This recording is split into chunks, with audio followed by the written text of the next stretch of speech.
If I spent 6 hours scrolling on my phone in a day, I would have consumed approximately 180 to 720 videos per day, roughly 1,260 to 5,040 videos at 42 hours per week, and approximately 5,400 to 21,600 videos at 180 hours per month. And if I spend 6 hours reading daily, I would have read 180 pages per day, 1,260 pages at 42 hours per week, and 5,400 pages at 180 hours per month. And if I watched a 40-minute series episode for 4 hours per day, I would have watched 42 episodes for 28 hours per week and 180 episodes for 120 hours per month, assuming it's one lengthy series. If I spent 4 hours writing at least two chapters of my book daily, I would have written 14 chapters at 48 hours per week and 60 chapters at 120 hours per month. Someone needs to be shown the account of their life right now, being measured in hours. Maybe it's you. So it's August, and we have just a couple of months to end the year 2026. And I'm so happy to say that I was able to make July worthwhile for me in the accomplishment of the goals that I planned to accomplish. And I cannot wait to say the same about the month of August, September, and the whole of 2026. You see, ever since I was a child, I have always wanted to live a purposeful life full of impact and excellence. I never wanted the trajectory of my life to be rigidly defined by the status quo. You grow up, get into the school system, you advance to the university, you settle for a degree that you probably don't need or have passion for just to be able to get into the workforce. You get into the workforce and then you settle for a mediocre job, probably a good career, and then you get married to somebody, hopefully the man or woman of your dreams, and then you have kids, and then you subject them to the same boring system, and then you die eventually, and life continues. I didn't want that for myself. And I've always known that the fulfillment of such high ambitions that I have boils down to one thing: how I utilize the resources that have been allocated to me. It is the intentional engagement of carefully selected activities through time that determines the outcome of that vision I so earnestly desire. Whether I'll get this or this. And so I have been hyper time conscious. Anyone who truly knows me knows that I am highly intentional about how I utilize my time, even down to the nanosecond. Every single ounce of my time must be accounted for. I believe that time is frail and transient, dashing in and out as it wishes. We even managed to coin the phrase time flies to express the transience of time. But I don't think we truly believe or understand what that means. Now, have you ever had a thought pop up in your mind that required you to fetch a memory from your archives, only for it to dawn on you that this was months ago, whereas it feels like yesterday? This happens to me a lot. And have you ever woken up on a Sunday morning, perhaps preparing for church, and then you suddenly begin to feel like you were just in the same spot doing the same thing a while ago, maybe days ago, whereas it was a week ago, it was last week Sunday? You felt that way because the days keep bleeding into each other. Have you ever made the calculations I just made at the beginning to ask yourself, what did I pour half my time this month, last month, the past week into? What is that thing that has taken most of my time? My 16 hours, my 24 hours. You see, we're quick to make such calculations when it comes to our money because we want to be financially responsible and we realize that money is scarce, but somehow we don't when it comes to our time. Whereas time encapsulates all else. Time is money, we even say. Well, what is time not? Time, I believe, is a currency, and the best way to spend anything is to invest. What that means for me is that I cannot dish out my time, my energy, my attention, my precious resources into things and activities and not retain anything substantial that translates into long term gain in return. I am frugal, I am very stingy with my resources. You know why?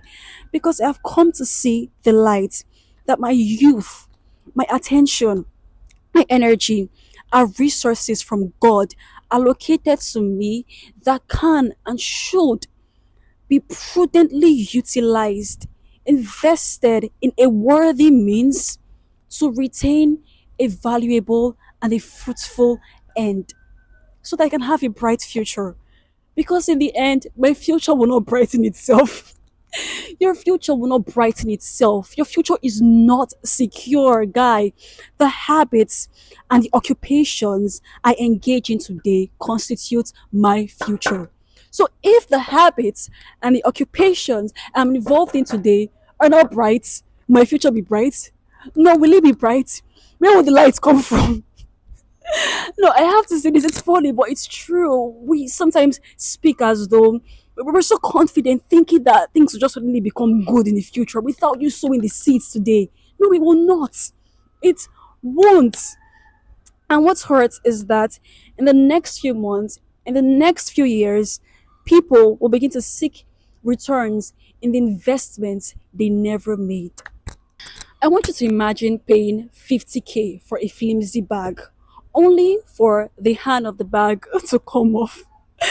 I'm saying this because I overheard someone over the phone of somebody else talking about how she purchased a bag from Temu for 30K and the bag was flimsy. And this woman was complaining. She was griping real bad. She was not happy. I will not be happy. Why? Because you got cheated.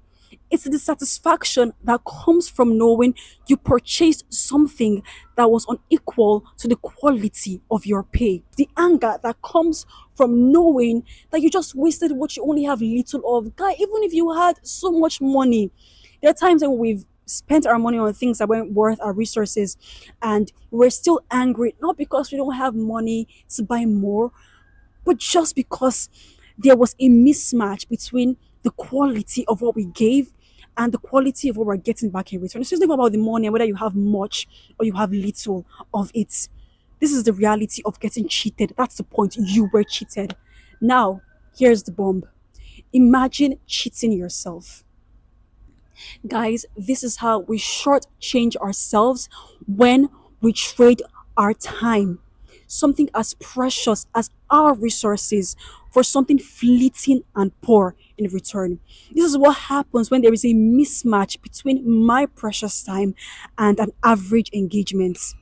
I just cheated myself. Now, with all the distress that you might experience after being cheated of your 30K, your 50K, or how many K, the truth is, you will still get that money back. Sooner or later, somehow, you will get that money back, but you will not always gain the time you've lost and the opportunities that went with it. That is the saddest part of life. Do you feel cheated right now? I feel cheated because I, for one, know I have wasted a lot of time in the past. But that's the essence of this video, to help us regain our time. It's so crazy and sad that in today's world, we have a ton of things to keep us occupied and distracted from ourselves and our visions. We have movies, we have video games, we have entertainment, endless entertainment. We've got social media. The list is endless. And for some people, their entire lives are devoted to pleasure, to serving pleasure, built on pleasure. If you took them right now and you shook them and you turned them over, sand will come out. There's no substance because they've built their entire lives on something as frail as pleasure. What I think about pleasure is three things actually. One, they give us temporary relief and they caricature genuine comfort. After watching video games, after playing video games for hours, watching movies for hours, oftentimes we still feel uncomfortable. We feel, in fact, you feel even more guilty because you know that you should have spent that time doing something more substantial, something more valuable. something worth the quality of the time you're dishing out. And number two, you would need a steady supply of pleasure to be stable, often making us dependent and miserable. So that activity will tell you, give me 5 hours, and you'll feel good. You'll feel entertained and happy and comfortable. When you give that 5 hours, you will not feel happy. You'll have to give another 2 hours the next day, another 7 hours the next day. You have to keep servicing that comfort. In the end, you become dependent on that source of pleasure, and you get miserable all the more. And it's even crazy with dopamine. You know, dopamine, the pleasure chemical. I read that when you frequently expose yourself to stimulating rewards, your brain becomes desensitized. So now you need stronger stimulation to get more excitement or to get to that level that you were once in when you engaged in that activity. So if you spend 5 hours scrolling, your brain gets desensitized, and now you need to spend more time scrolling in order to feel the same excitement you felt at the beginning. It's a crazy, vicious cycle. What I was trying to do at the beginning is I was trying to acquaint you with the reality of the compounding effect of time. Time compounds, and I think we fail to see that. We fail to see that the 5 hours spent reading today is not always going to be 5 hours as long as I continue engaging in that activity. Next week, it's going to be how many hours? Please help me. I'm so bad at math. I didn't do the math in the beginning myself. So it's not always going to be 5 hours. It's not always going to be 2 hours. The time is going to continue to compound. And in the end, you'd realize that your entire life slipped right before your eyes because you invested it in the wrong thing. Cut! Now let's talk about two distinguished conveyors of time. Number one, social media. I know you saw it coming. We cannot talk about the subject of time without talking about a time sucking machine like this gadget right here. I mean, this is the goat of time leaks in the world right now. Just check some people's screen time and you will be amazed. You'll be dazzled. You'll be thrown off balance. You will be befuddled. Now, here's a gist. The attention economy was coined by an economist to describe a system that treats people's attention as a scarce commodity to be profited from. In this system, digital platforms and advertisers, also known as attention merchants, compete for your attention, for your time, in order to make profit from it. So, advertisers and business moguls understand the value of your time, of your attention, of your resources, and are willing to make profit off of your stuff which you're willing to give them for free. The attention economy is all pervasive in our culture today, such that even when we exit those platforms, those social media platforms, for instance, we still have a residue of that engagement impose itself in our offline engagements. They still have a grip on our attention. We find it difficult to focus on any offline activity because we're thinking about going online. We're thinking about a content we just consumed, and we're thinking about how we'll gain so much happiness, so much pleasure, so much more comfort from being in where we just left. It's crazy. I want you to know that social media is addictive by design, not by accident. I mean, we have a group of professionals working on our matter. We have behavioral psychologists, behavioral economists, neuroscientists, computer engineers, and a host of other professionals making sure the platform is optimized enough to get the most of your attention. You're willing to get as much as you're willing to give. And trust me, people are willing to give a lot. Just think about the concept of the infinity scrolling mechanism.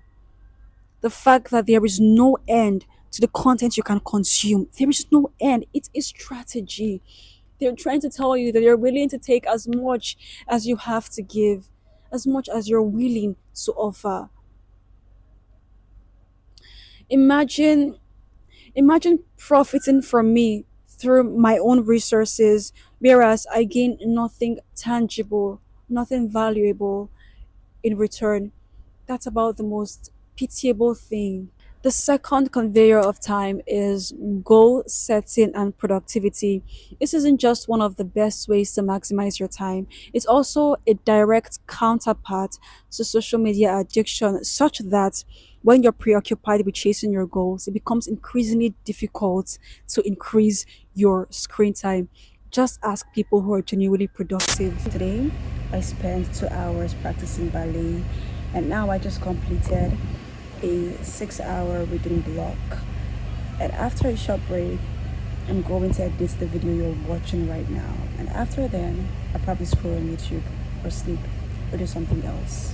Let me also add that the amount of dopamine spikes you get from entertainment pales in comparison to the feeling of fulfillment you get after accomplishing a desired goal, especially one that challenges you out of your comfort zone. Goal setting is so important. Productivity is so vital to this topic because now you have direction and purpose. Now you are preoccupied. Now there is something worth your resources. I would argue that productive people are some of the best investors of time. Now, in a bid to ease guilt or dismiss the perception of laziness, some people engage in certain activities just to make them look productive. They engage in different activities at different times for different reasons because they want to appear productive. Reading has a beautiful ring to it. So I'm just going to read a book today so it will not look like I spent all my time scrolling. Taking a course sounds productive. It sounds like the most productive thing to do. So I'll just take a course this month that I will not finish. So it will not seem like I am not utilizing my time wisely. So if this is you, then there is something I need to bring to light. You see, productivity answers the what question, but doesn't just stop there. It also answers the why and the how. It's not just about dumping a montage of activities on top of each other that appear productive on the surface. It's about engaging in vocations that are associated with productivity, but that also answers the question of why. Why are we engaging in this activity and how? How does this activity contribute to a bigger picture? The bottom line is that those who want to make the most of their time must be intentional, and with intentionality comes goal and structure. Another thing people do is that they overcompensate. So after spending about 2 hours reading, for instance, they spend the next 5 to 6 hours watching a movie. I've done too much. I have read today, so I have to reward myself. That is not productivity. Productivity isn't spending 2 hours doing the thing and spending the next 5 hours doing something counterproductive. You might as well not read at all and spend the entire 6 hours doom scrolling. So, as you watch this video, think about what you want to do with your life. Then bring it down to 5 years, then 1 year, perhaps, then 6 months, then 3 months. Finally, bring it down to today and ask yourself how you can make today count in the actualization of that dream. This is a question I ask myself every single day. The one question that keeps me going. And it's been helping me accomplish bits of that big picture. It's been helping me take the right step. It's been bringing me closer to my vision, one habit, one vocation, one activity at a time. And then you begin to live intentionally, and rather than time being against you, it's going to be with you by your side. In fact, it will jerk you on its wings and you all will soar together. You're probably asking, but Lydia, I don't know the big picture. I don't know what I want to do with my life just yet. Being there, even if you don't know what the big picture is, you definitely should know what the small picture is. There is something that you earnestly want to accomplish right now. maybe the next 2 years. Start with that. And I can tell you that the more step you take, the more clear the vision becomes. The vision doesn't become clear with every thought you make, with every introspection you make, with every question you ask, but with every step, every action you make. That is what triggers the bigger picture. So just start wherever you can right now. And as you go on, things will become clearer to you. Confession time. So I'm not in school, and obviously I have luxury of time to myself, and it might seem insensitive or inconsiderate to not put into perspective those people who are in school, who have academic demands, who have a job, and who cannot be as productive as I speak or as I encourage them to be. But you see, the truth is, the truth is, you cannot be busy with academic demands and your job demands 24/7, 365 days. It's just not possible. And I'm not necessarily implying that you use your free time that is meant for you to rest and recover to engage in another rigorous activity. No, I'm saying that sometimes the demands of these occupations, such as your academics and your job, are often seasonal. Like right now, schools are on breaks, but you also find some people, some students, misusing the time that they have, scrolling online and watching movies because they feel like they've spent a lot of time working in school. I mean, it just probably means you're not ambitious enough.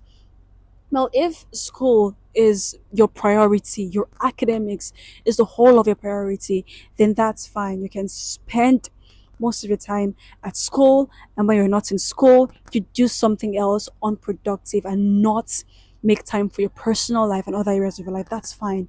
But even then, the things that are a priority in our lives, we don't spend all of our time on that activity. There are still other things in our lives that are important, probably not as equally as important, but that are important and that we need to maintain and sustain. So even if your academics happens to be your priority, it should not be the only thing you get to focus on.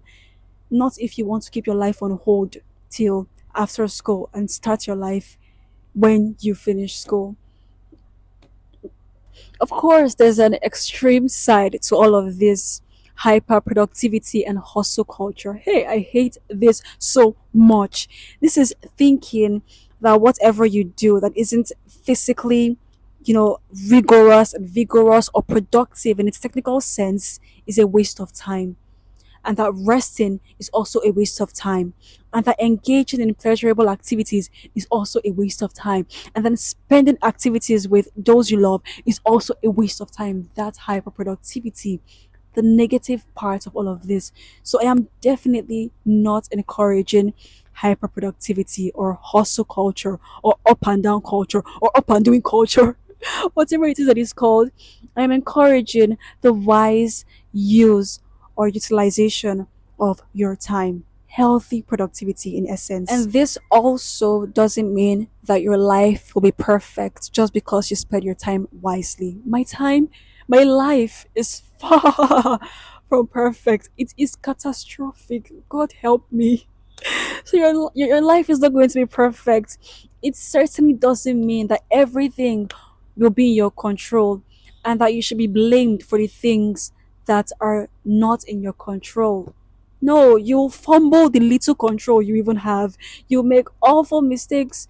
You procrastinate. You'll self sabotage. You lose opportunities.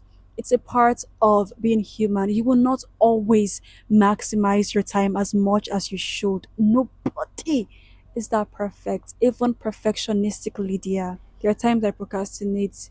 There are times I don't do the things I'm supposed to do. There are times I do the wrong thing at the right time, and the right thing at the wrong time. The goal of this video is basically to help you limit the amount of time you would waste in life, because you definitely waste time. That's the truth. I'm going to end this video by encouraging you to be frugal with your time. What that means is economical, probably stingy. with your time and all of your resources, which includes your attention and your energy. I want you to stay accountable for me every week, every month, and even every day. At the end of every day, I have a moment of reflection where I get to ask myself what I spent my time doing, and I evaluate the rewards and the activities for that day, even as it contributes to my bigger vision. Also, make sure when you're being productive, you're not just focusing on the what, the activities, but the why and the how. Why are you doing this? How does it contribute to your purpose and your vision? That's even what matters the most, not the activity that has productivity connotations to it. Don't forget, your future is the choices you're making today. You have such great potential that await harvest. And the last one is a question: what's your time worth to you? Thanks for watching, guys. Bye.